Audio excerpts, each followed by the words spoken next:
আচ্ছা, আজকে একটা পেশেন্ট বিপিন কুমার ৩৫ বছর, মেল, বিএসএফ 97 ব্যাটালিয়নে আছে, আইসি ইমার্জেন্সি ডিপার্টমেন্টে with fire history of firearm injury. ইঞ্জুরিটা হয়েছে লেফট সোলজার এরিয়াতে।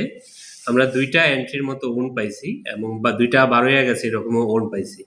প্রথমত পেশেন্টের কন্ডিশনটা খুবই ক্রিটিক্যাল আছে।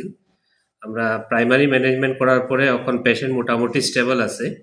সিটি স্ক্যান করতে পাঠাইছি, সিটি স্ক্যান করিয়া এর বাকি ম্যানেজমেন্ট করার লাগে আমরা আগরতলা পাঠাই। আর আপাতত মোটামুটি স্টেবল আছে পেশেন্ট।